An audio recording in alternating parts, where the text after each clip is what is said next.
ஆயிரத்து நீட்சிக்கு வரவேற்கின்றோம். ஓட்டுக்கு பணம் பற்றி பிரேமலதா விஜயகாந்த் பேசியிருப்பது சர்ச்சையாகி இருக்கிறது. நெல்லையில நடந்த ஒரு பொதுக்கூட்டத்தில் அதிமுக, திமுக போன்ற கட்சிகள் ஓட்டுக்கு பணம் கொடுத்தால் வாங்கிக் கொள்ளுங்கள், 2000 3000 கொடுத்தா இது போதாது, 1 லட்சம் கூடுன்னு கேட்டு வாங்கிக் கொள்ளுங்கள் என்று திருமதி பிரேமலதா விஜயகாந்த் பேசியிருப்பது சர்ச்சையை ஏற்படுத்தியிருக்கிறது.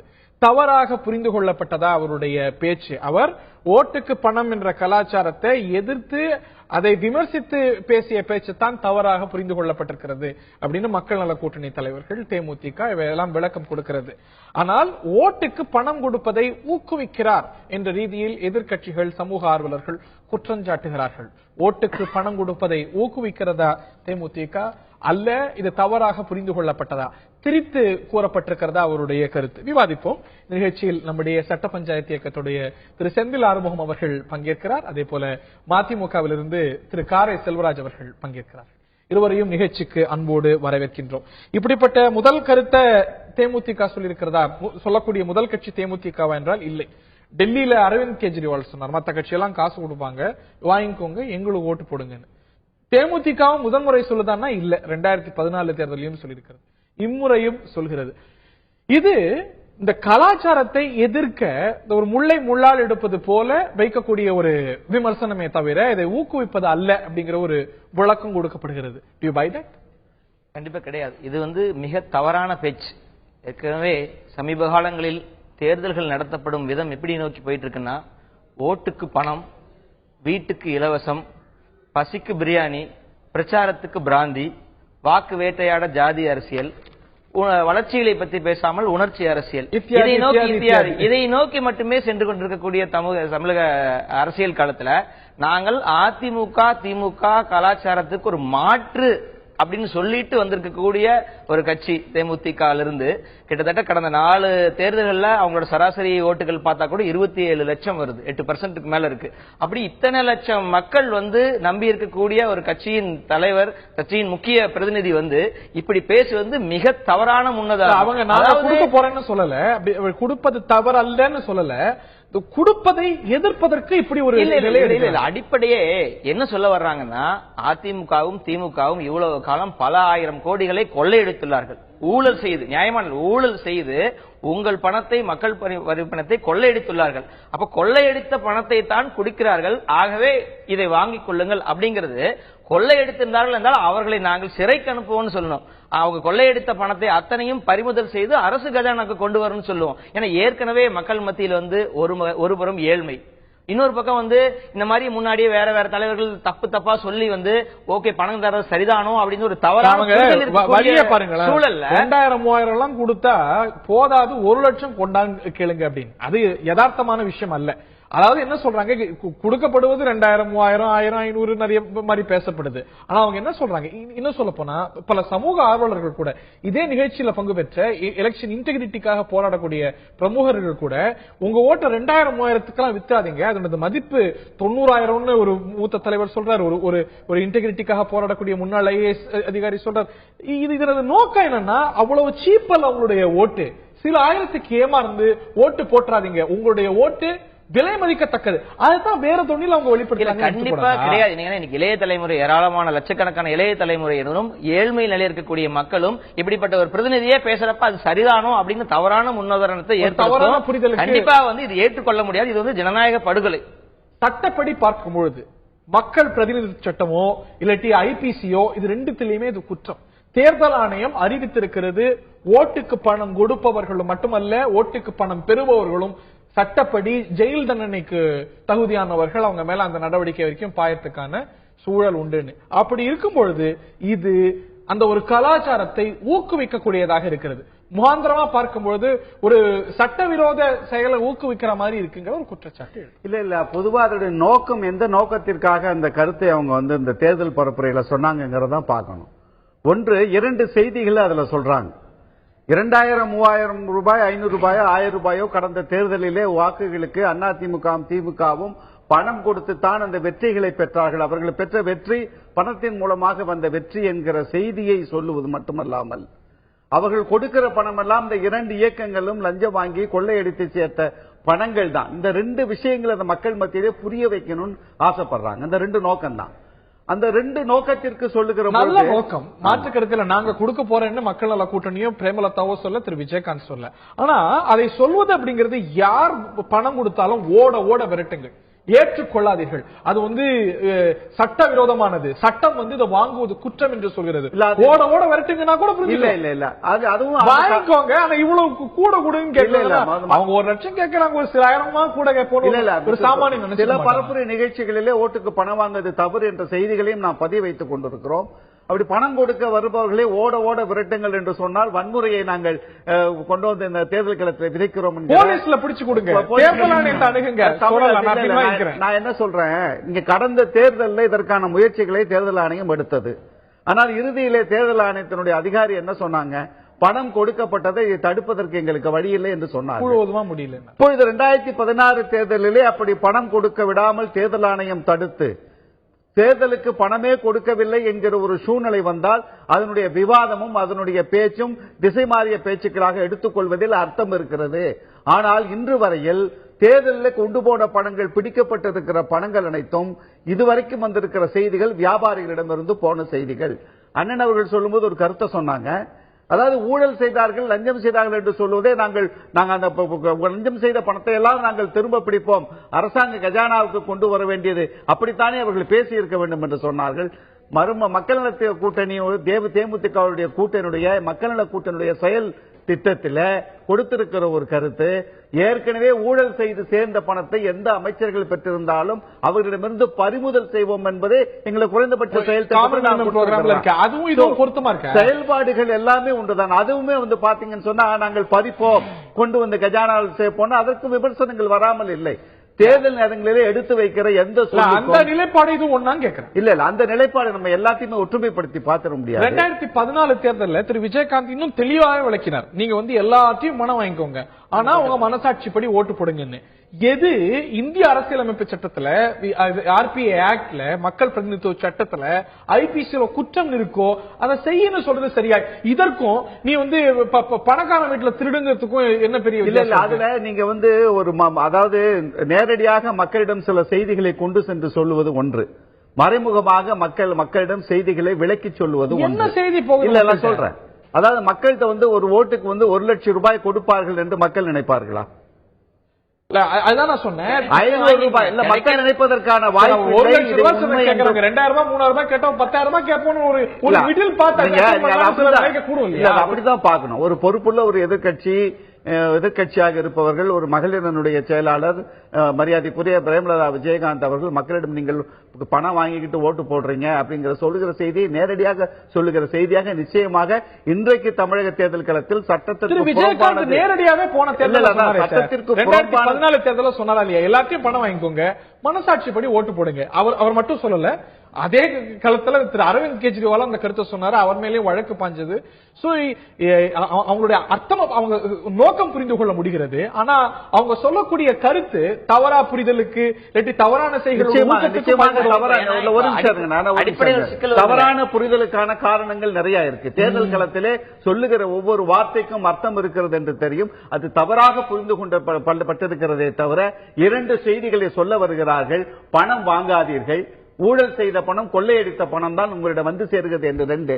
இரண்டாவது, இன்றைக்கு ஒரே செய்தி சொல்லிடுறேன். இன்றைக்கு எங்கள் அன்பு தலைவர் வைகோ அவர்கள் தமிழக தேர்தல் அதிகாரிக்கும் இந்திய தேர்தல் ஆணையத்திற்கும் ஒரு கடிதம் எழுதியிருக்கிறார்.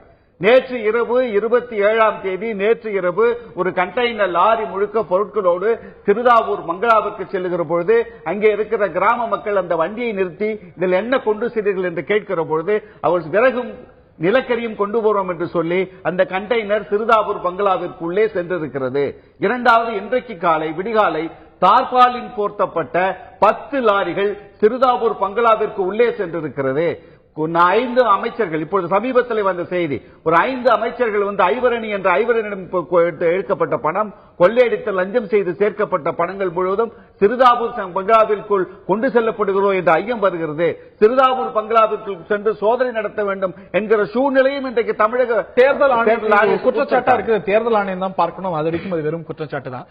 திரு செந்தில், நீங்க குறுக்கிட வந்தீங்க. அது என்ன கேட்டீங்கன்னா, இப்ப கொள்ளையடித்த பணத்தை கொடுக்க வருகிறார்கள், நீங்கள் வாங்கிக் கொள்ளுங்கள் அப்படின்னு சொல்றப்ப இன்னைக்கு இன்னொரு இடத்துல இதை பொருத்தி பார்க்க வேண்டியிருக்கு. ஏற்கனவே கூட்டணி பேரத்திற்காக 500 கோடியா 1000 கோடியான்னு சொல்லி ஒரு பக்கம் விவாதம் நடந்துட்டு இருக்கிற சமயத்துல மக்களுக்கு இது ஒரு சந்தேகத்தை ஏற்படுத்துறதுக்கு வாய்ப்பு இருக்கு. கொள்ளையடித்த பணத்தை வாங்கிக்கிறதுக்கு இவங்களே சொல்றாங்க. அப்படின்னா கூட்டணி பேரத்தின் போது கூட அவங்களும் கொள்ளையடித்த பணத்தை தான் இவங்களும் வாங்கிக்குவாங்க, வாங்கறதுக்கு முற்பட்டிருப்பாங்க. ஏன்னா இவர்கள் மக்களிடம் இப்படி ஒரு செய்தியை சொல்லும் பொழுது கொள்ளையடித்த பணத்தை மக்கள் வாங்கிக் கொள்ளலாம் அப்படின்னு சொல்ல வர்ற தலைவர்கள், அப்ப இவர்களும் அதிமுகவும் திமுகவும் கொள்ளையடிச்சுதான் பணம் சேர்த்திருக்காங்க, கூட்டணி பேரத்திற்காக 500 கோடியோ 1000 கோடியோ வாங்கி இருப்பார்களோ அப்படிங்கிற சந்தேகத்திற்கு இடமளிக்குது அல்லவா? ஏன்னா இப்படி எல்லாம் இவங்க பேசுறப்ப அப்ப இதுல கூட யதார்த்தம் இருந்திருக்கலாம். ஏன்னா யார்கிட்ட வேணா எவ்வளவு வேணா பணம் வாங்கிக்கலாம், அப்புறம் நம்ம யாரு கூட வேணா கூட்டணி வச்சுக்கலாம், அப்படித்தான் இந்த கட்சி தலைவர்களும் முடிவெடுப்பார்களோ அப்படின்னு ஒரு சந்தேகம் எழுது. இது ஒரு பக்கம். இன்னொரு பக்கம் யதார்த்தத்தில் பார்க்க வேண்டிய விஷயம் என்னன்னு கேட்டீங்கன்னா, இப்ப பிரேமலதா இப்படி பேசிட்டாங்க, 1 லட்சம் நீங்க வாங்குங்க அப்படின்னு சொல்லிட்டு ஒரு 4 செக்ஷன்ல இன்னைக்கு வழக்கு பதிவு செஞ்சிருக்காங்க. 171C, 171F, 188, 123(2) இந்த 4 செக்ஷன்ல வழக்கு பதிவு செஞ்சு வச்சிருக்காங்க. இப்ப இந்த வழக்கு என்பது ஒரு பெட்டி கேஸ் மாதிரி தான். இன்னைக்கு பார்க்கக்கூடிய இன்னொரு தேர்தல் பேச்சாளருக்கு நாம் இது போல பேசக்கூடாதுன்னு எந்த அச்சத்தையும் ஏற்படுத்தாது. யதார்த்தத்தில் என்ன செஞ்சிருக்க வேண்டும் என்றால், தேர்தல் ஆணையம் இவர் பிரேமலதா மீது வழக்கு பதிவு செய்த கையோடு தேர்தல் முடியும் வரை இவர்கள் பிரச்சாரத்தில் ஈடுபடக்கூடாது. அது குறைந்தபட்சம் 1 வாரம் 10 நாள். எடுத்துக்காட்டு நீங்க தண்டனையின் அளவை மாற்றுங்கள் 2 நாள். ஏன்னா இது எவிடன்ஸ் இருக்கு, சில விஷயத்துக்கெல்லாம் ஆராய வேண்டி இருக்கும். இது கிளீனா வீடியோ எவிடன்ஸ் இருக்கு, இந்த மெசேஜ் என்னன்னு கிளியரா இருக்கு, ஏன்னா வழக்கு இவங்க பதிவு செஞ்சிருக்காங்க. அப்படின்னா குறைஞ்சபட்சம் பனிஷ்மெண்ட் மெசேஜ் கொடுக்க வேண்டியிருக்கு. ஏன்னா தேர்தல் ஆணையத்தோட நடைமுறைகள்ல சொல்ல வர்ற 1 நாள் 2 நாள் பிரச்சாரத்துக்கு தடை விதிக்கப்படும் ஒரு மெசேஜ் கொடுங்க. அப்படி தேர்தல் ஆணையம் உடனுக்குடன் நடவடிக்கைகள் எடுக்கப்படும் பொழுதுதான் இது போன்ற பேச்சுக்கள் எல்லாம் தடுக்கப்படும். இல்லைன்னா எதை வேணா பேசிட்டு போய்க்கலாம். அதுக்கப்புறம் தேர்தல் ஏன்னா போன தடவை 54 கோடி பிடிச்சதே, இன்னைக்கு யாருக்கு வாங்கினாங்க, அந்த வழக்கு என்னாச்சு, அந்த கன்விக்ஷன் ரேட் ஒண்ணுமே கிடையாது. தேர்தல் வழக்குகள் அப்படிங்கறதே நடத்துவதற்கு தனியா ஒரு சிறப்பு நீதிமன்றமே தேவைப்படுது. தேர்தல் ஏன்னா இன்னைக்கு பிரச்சனையே இந்த ஊழலின் ஊற்றுக்கண்ணே தேர்தல் தான் நடக்குது. பல ஆயிரம் கோடிகளை உள்ள முதலீடு செய்யறாங்க எல்லா கட்சிகளும். போட்ட பணத்தை எடுப்பதற்கு திருப்பி போய் ஆட்சியில பண்றாங்க. தேர்தல் வழக்குகள் எல்லாம் விரைவாக நடந்து இவருக்கு தண்டனை கிடைக்கும் நடைமுறை வந்தா தான் இந்த மாதிரி பேச்சுக்கெல்லாம் எல்லாமே நேர்மையாக நடக்கிறது என்று சொன்னால் நாம் கேள்வி கேட்பதற்கு பலமுறை நாம் யோசிக்க வேண்டியிருக்கும். தேர்தல் ஆணையம் ஒரு ஆளுங்கட்சி சம்பந்தமாக தொடர்ந்து 2 நாட்கள் தேர்தல் பிரச்சாரத்தை ஏன் நிறுத்தக்கூடாது, அப்படி ஆக்ஷன் எடுக்கணும்னு சொல்றாங்க. கடந்த வாரம் அமைச்சர் வளர்மதி அவர்கள் இதே மாதிரியாக ஒரு பேச்சை பேசி ஆய்வு எழுத்து நிகழ்ச்சியில கலந்து கொண்டு சென்ற திராவிட முன்னேற்ற கழகத்தின் வழக்கறிஞர் பரந்தாமன் அவர்கள் சிடியை கொண்டு போய் காவல்துறை தேர்தல் அதிகாரிகளிடம் அவங்க மீது கம்ப்ளைண்ட் கொடுத்திருக்காங்க. இதுவரைக்கும் தேர்தல் ஆணையம் அவர்கள் மீது எந்த நடவடிக்கை எடுக்கவில்லை.